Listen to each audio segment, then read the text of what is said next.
Hey guys, so I just wanted to give a brief overview right quick of the light output of the Surefire 310R versus the VFC V light.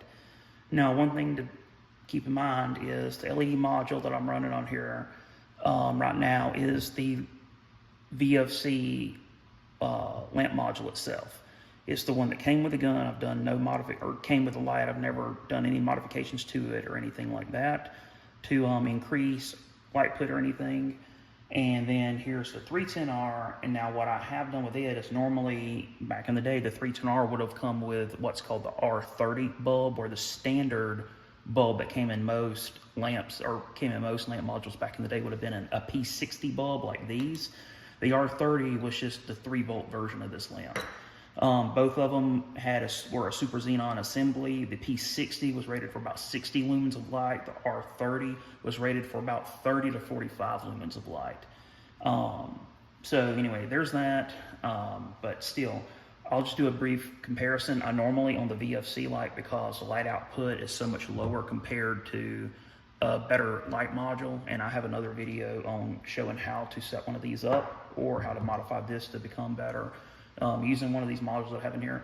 But anyway, the module that's in here is the exact same light module that I have in this one, because both of these are L36 heads from Surefire. So you can see the Surefire markings on them. But anyway, I'm going to point the camera at the light on the back side of my shop and disregard the messiness of this shop. I've been recoating gun parts, and that's why all this mess here is out, and why there's a toaster oven there.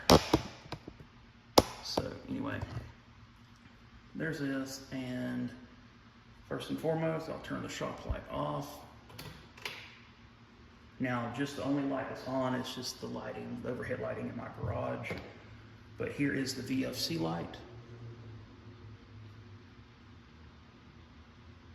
You can see there. And I'm just activating it with the pressure switch that I have here on the grip.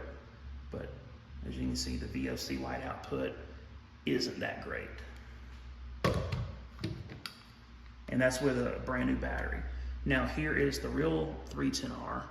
And again, I've got that upgraded LED module in it. So here it is. Much brighter hot spot. Definitely more flood all the way around it. But there's that. And again, the VFC light, side by side.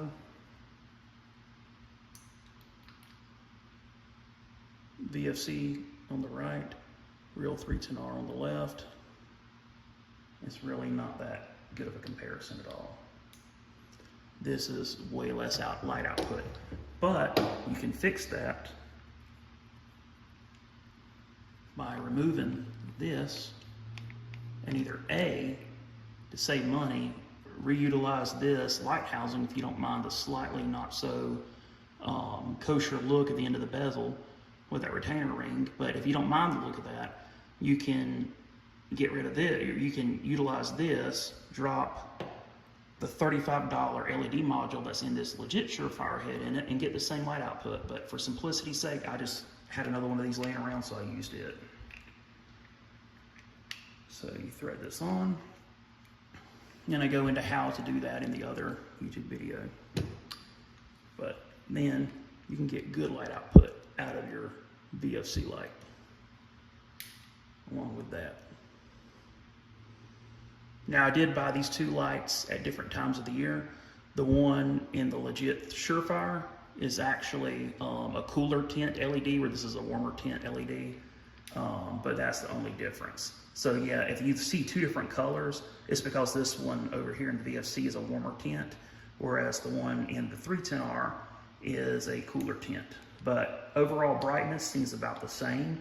Both LEDs are supposed to be rated by the manufacturer at about 250 lumens.